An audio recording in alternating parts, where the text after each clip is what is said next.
The Lord be with you. and with your spirit. A reading from the Holy Gospel according to John. Glory to you, O Lord. Jesus said to the Jews, "If I testify on my own behalf, my testimony is not true. But there is another who testifies on my behalf, and I know that the testimony he gives on my behalf is true.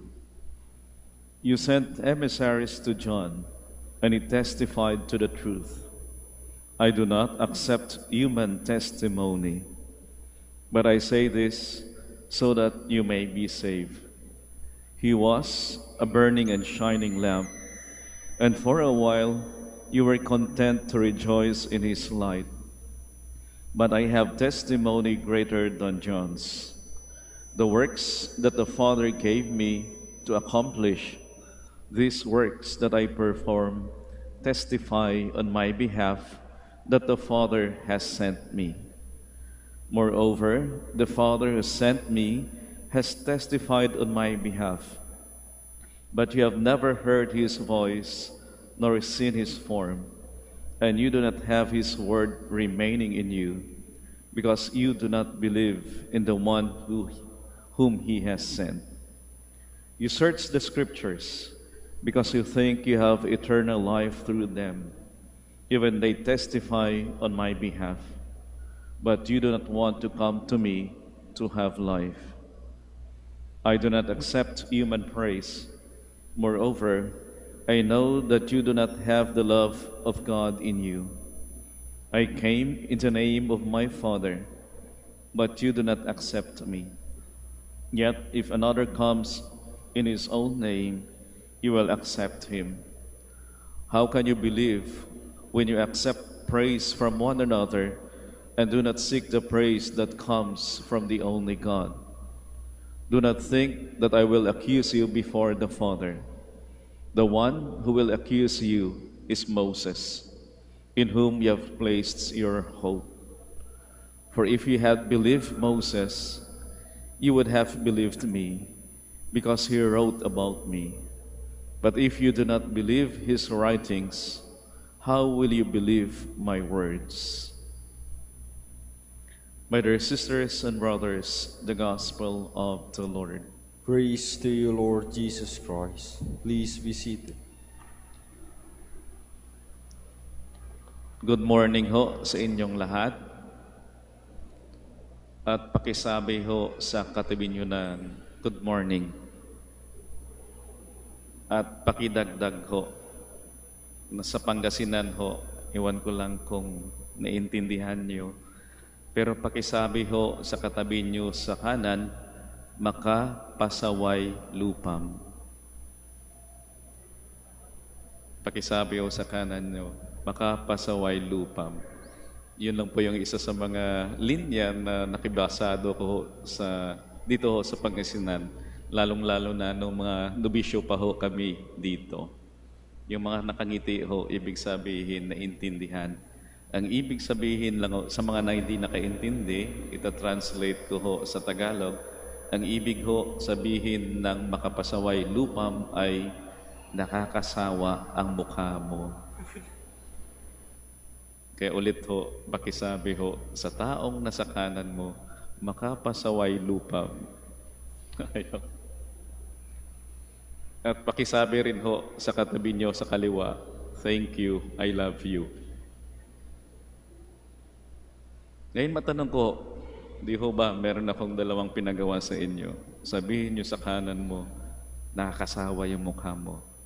Pero sabihin mo sa kaliwa mo, sa taong nagsabi sa iyo, nagsabi siguro ng totoo, na talaga namang nakakasawa yung mukha mo. Pero sa kabila nun, isinabi mo pa rin, thank you, I love you. Alin mo kaya yung mas mahirap gawin? Yung una o yung pangalawa?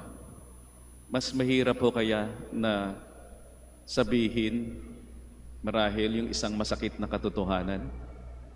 No, mahirap po kaya? Meron na akong napansin dito. Ayaw na ayaw niya talaga. sabihin sa katabi niya na makapasaway lupam, umiiling siya sa akin.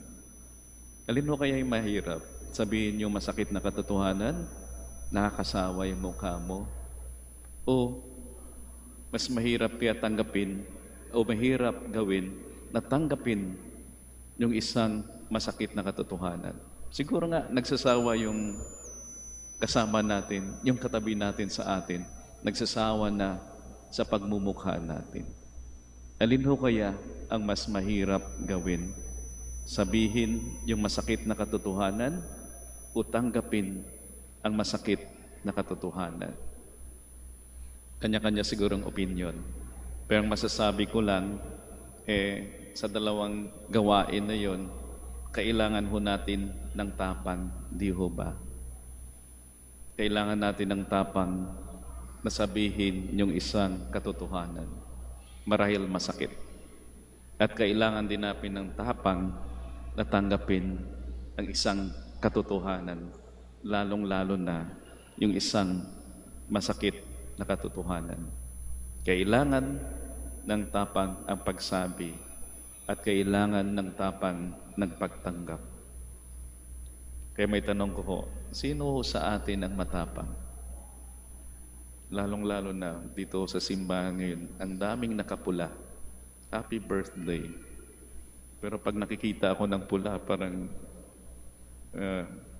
impression ko agad, parang matapang na ito. Kasi nga matingkad yung kulay na pula. Sino sa atin ang matapang? Ang ating Panginoong Hesus ho ay matapang na tao. Matapang na tao yung ating Panginoong Hesus. At ipinakita ho niya yung kanyang tapang, ipinakita ho niya kung ano yung tapang para sa kanya nung siya ho'y tinanggihan ng kanyang mga kababayan, sariling bayan, at ganon din ho yung iba pang mga Hudyo na narinig ho natin sa ating Ebanghelyo sa araw na ito. Yung ating Ebanghelyo ho ay kasama ho sa mga nakaraang Ebanghelyo kung saan nagalit ho yung mga tao sa ating Panginoon dahil may pinagaling ho siya. May pinagaling. At sinasabi niya yung kanyang pakikiisa sa Ama. At pinakita rin ho ng ating Panginoon yung kanyang tapang nung siya'y ipagkanalo at nung siya'y nasa krus. Maraming haters ho, maraming bashers ang ating Panginoon. Pero hinarap ho niya ang mga taong iyon ng buong katapangan. Kaya masasabi ho natin na nakikita natin ang tapang ng ating Panginoong Hesus sa pagharap ho niya at pagtanggap ng mga pagsubok kahit na yung kamatayan ng may pagmamahal sa Diyos Ama. Kayang bukang bibig ho niya sa ating Ebanghelyo ang kanyang pakikiisa sa Ama. Na siya'y dumating para gawin ang kalooban ng Diyos. Na ang lahat ng ginagawa niya ay ayon sa kalooban ng Diyos. At yun ho yung tapang ng ating Panginoon. At ang pagsunod ho natin sa ating Panginoong Hesus na matapang ay nangangailangan din ho ng tapang. Kaya yung isang Katoliko, matapang. Yung isang Katoliko, dapat matapang. Pero mag-ingat ho tayo kung anong mukha ng tapang yung pinapakita ho natin. May isang Griegong pilosopo, yung pangalan ay Aristotle, na siya rin ho yung naka-impluensya, malaki yung impluensya niya kay Santo Tomas de Aquino. Sabi ho ni Aristotle, may dalawang mukha daw yon, yung katapangan. Yung isang mukha ng katapangan ay yung agresibong mukha. At yung pangalawa, yung isa pang mukha ng tapang ay yung di-agresibong mukha.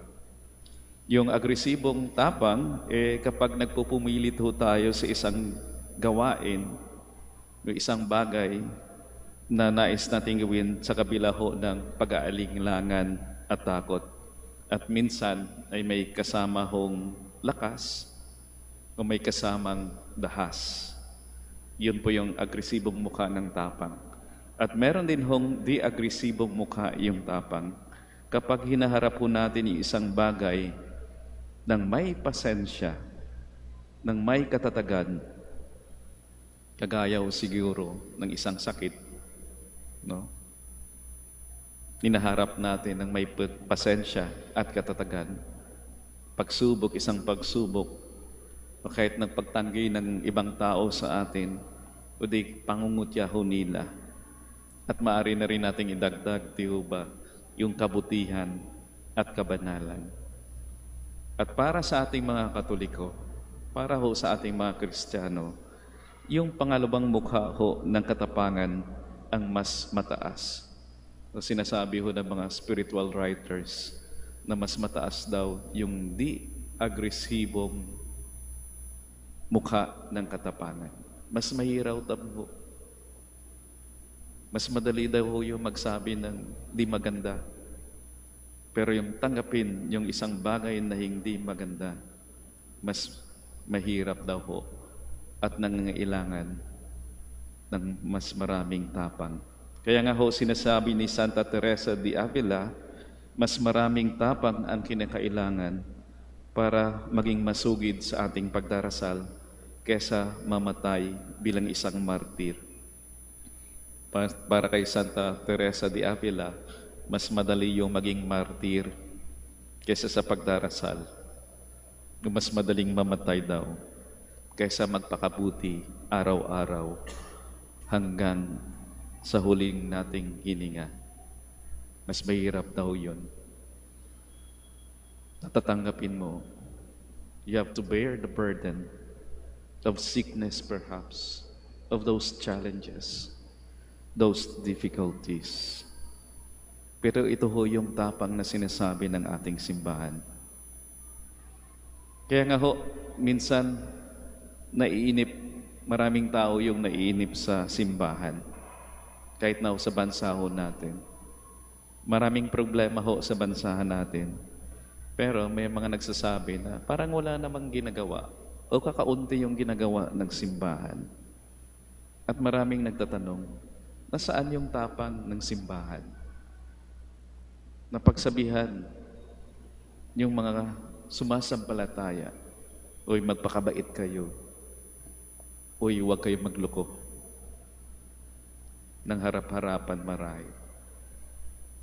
Kaya marami ho nagtatanong, nasaan yung tapang ng simbahan? Siguro nagtatanong dahil hindi ho naintindihan o baka hindi alam ho yung tapang ng simbahan na siya hong katawan ng ating Panginoon. Pero kahit sa personal na level, maganda rin ho na itanong kung nasaan ho yung ating tapang. Hindi ho ba? Kasi minsan may mga tao na pinapakita yung tapang, siguro pagsabi ng katotohanan, oy, mukhang hindi maganda yung mukha mo ngayon. At kung ano pa, di ho ba? Kahit sa pamamahay lang, sino kayang matapang? Siyempre, siya yung magsasabi, ang dumi-dumi ng bahay. O ikaw, gawin mo yan, gawin mo yon. Siya siguro yung matapang. Pero, yun nga, tingnan natin kung alin ba talaga yung sino ba talaga yung matapang.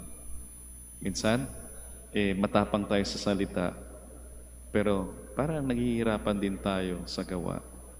Ang dumi ng bahay at merong nagsasalita, pero walang may naglilinis. Magulo ang opisina, pero kahit isa ay walang tapang na ayusin kung anumang kaguluhan ang meron. Kahit sa personal na level, maganda yung tanong, nasaan yung tapang natin? At sana nga marami pang Katoliko ang matatapang. Kahit yung mga Katolikong politiko, ay sana ay matatapang at dihuduwag. Mga bayani na handang ialay ang sarili para sa bayan. At sana marami ring Katoliko na mga martir matatag sa pagharap ng mga pagsubok ng may kabanalan at pagmamahal sa Diyos. Ang ating Panginoong Hesus matapang. Tayo rin ho, sana, ay matapang, may kapudihan at kabanalan sa gitna ho ng mahirap o di kay nakakatakot na sitwasyon.